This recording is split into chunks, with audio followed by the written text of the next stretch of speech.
বাংলাদেশের স্বাধীনতা সার্বভৌমত্বকে রক্ষার জন্য আমরা 18 কোটি মানুষ ওই শহীদ হওয়ার জন্য প্রস্তুত রয়েছি। ভারতের কাছে আমরা মাথা নত করব না। ভারতকে আমরা হুঁশিয়ার করতে চাই, আমাদের হাই কমিশনে হামলা করে জাতীয় পতাকায় আগুন দিয়ে আপনারা যে অপকর্ম করেছেন, এর ফলশ্রুতিতে আপনার সাম্রাজ্য ভেঙে খানখান হয়ে যাবে ইনশাআল্লাহ। বাংলাদেশের গণমাধ্যমের ভিতরে যারা ফ্যাসিজমের দোষর রয়েছেন, তারা বাংলাদেশের এই ইতিহাসকে, বাংলাদেশের ঘটনাগুলোকে সঠিকভাবে না তুলে তারা ওই ভারতের পক্ষে সাবাই গাচ্ছে। ওই সকল গণমাধ্যমকে চিহ্নিত করতে হবে, শেখ হাসিনা যে পরিণত হয়েছে সেই পরিণত করতে হবে। ভাই এবং বন্ধুগণ, তারা প্রচার করেছে সাইফুল ইসলামকে হিন্দু মনে করে মুসলমানরা নাকি হত্যা করেছে। আমরা ধিক্কার জানাই ওই গণমাধ্যমকে। এখনো যদি সাবধান না হন, তাহলে বাংলাদেশের মানুষ ওই ফ্যাসিস্টের সাথে আপনাকে ভারতে পাঠিয়ে দেবে। আমরা নানান ধরনের ষড়যন্ত্র এবং চক্রান্ত দেখতে পাচ্ছি।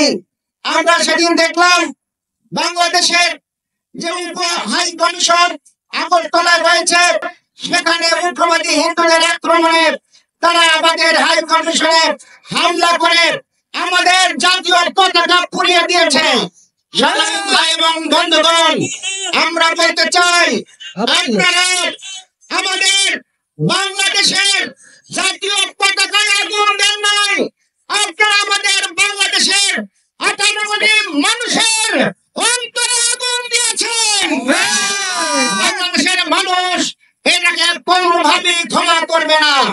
সংগ্রামী ভাই এবং বন্ধুগণ, আমাদের দেশ থেকে একজন ফ্যাসিস্ট বাংলাদেশের সেনাদাসী শেখ হাসিনা যখন পালিয়ে ভারতে আশ্রয় নিয়েছেন, সেখান থেকে তিনি নানাভাবে ভারতকে বুঝিয়ে ষড়যন্ত্র করছে। আমাদের এই অন্তর্বর্তীকালীন সরকার যখন বিভিন্ন ইস্যু নিয়ে কাজ করছিল, ঠিক সেই সময় আমরা দেখলাম ফেনী নদীর বাঁধ কেটে দিয়ে পানিতে আমাদের কয়েকটি জেলাকে তলিয়ে দেওয়া হলো।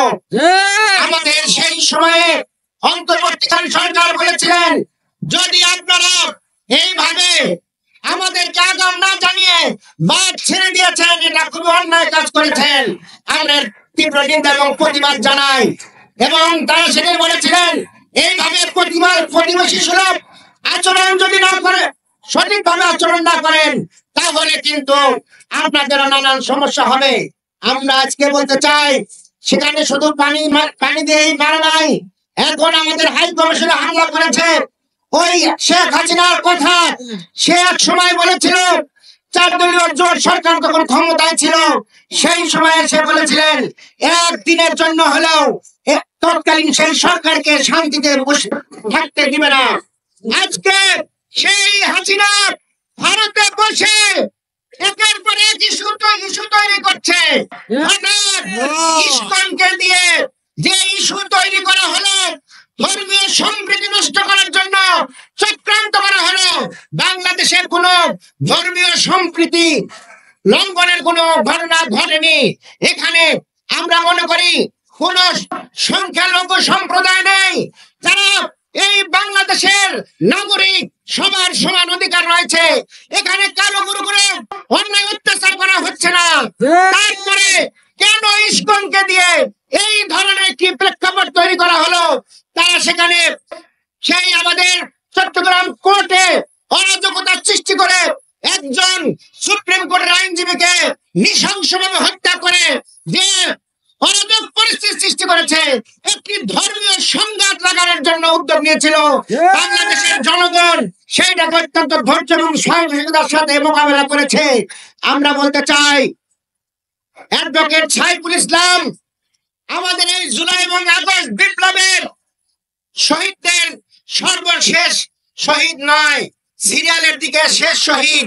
কিন্তু এই বাংলাদেশের স্বাধীনতা সার্বভৌমত্বকে রক্ষার জন্য আমরা 18 কোটি মানুষ ওই শহীদ হওয়ার জন্য প্রস্তুত রয়েছি। কাছে আমরা মাথা নত করব না। ভারতকে আমরা হুঁশিয়ার করতে চাই, আমাদের হাই কমিশনে হামলা করে জাতীয় পতাকায় আগুন দিয়ে আপনারা যে অপকর্ম করেছেন, এর ফলশ্রুতিতে আপনার সাম্রাজ্য ভেঙে খান হয়ে যাবে ইনশাআল্লাহ। ভাই এবং বন্ধুগণ, আমরা আমাদের অন্তর্বর্তীকালীন সরকারকে বলতে চাই, আপনারা আন্তর্জাতিক আদালতে মামলা দায়ের করুন। তারা আমাদের হাই কমিশনে হামলা করলো, এটা সেখানকার সরকারের সহযোগিতা ছাড়া সম্ভব হয়নি। সেখানে আইন শৃঙ্খলা রক্ষাকারী বাহিনী ছিল, তারা কোনো ভূমিকা নেয়নি। এটা কোনোভাবেই আমরা মেনে নিতে পারি না। আন্তর্জাতিক আইনে আন্তর্জাতিক আদালতে মামলা করুন। সংগ্রামী ভাই এবং বন্ধুগণ, আমি সবশেষে অত্যন্ত দুঃখের সাথে জানাতে চাই, সাম্প্রতিক ঘটনায় ভারতের গণমাধ্যমগুলো যেভাবে উস্কানি দিচ্ছে, যেভাবে বাংলাদেশের নাটক সাজিয়ে বাংলাদেশের বিরুদ্ধে উস্কানি দিচ্ছে, যেন এই অন্তর্বর্তীকালীন সরকার সঠিকভাবে দায়িত্ব পালন করতে না পারে। আমরা অত্যন্ত আশ্চর্য এবং দুঃখ ভারাক্রান্ত আমাদের হৃদয়। বাংলাদেশের গণমাধ্যমের ভিতরে যারা ফ্যাসিজমের দোষর রয়েছেন, তারা সেখানকার সেই বাংলাদেশের এই ইতিহাসকে, বাংলাদেশের ঘটনাগুলোকে সঠিকভাবে না তুলে তারা ওই ভারতের পক্ষে ছাপাই গাচ্ছে।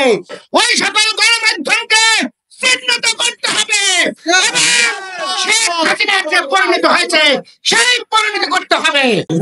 ভাই এবং বন্ধুগণ, তারা প্রচার করেছে সাইফুল ইসলামকে হিন্দু মনে করে মুসলমানরা নাকি হত্যা করেছে।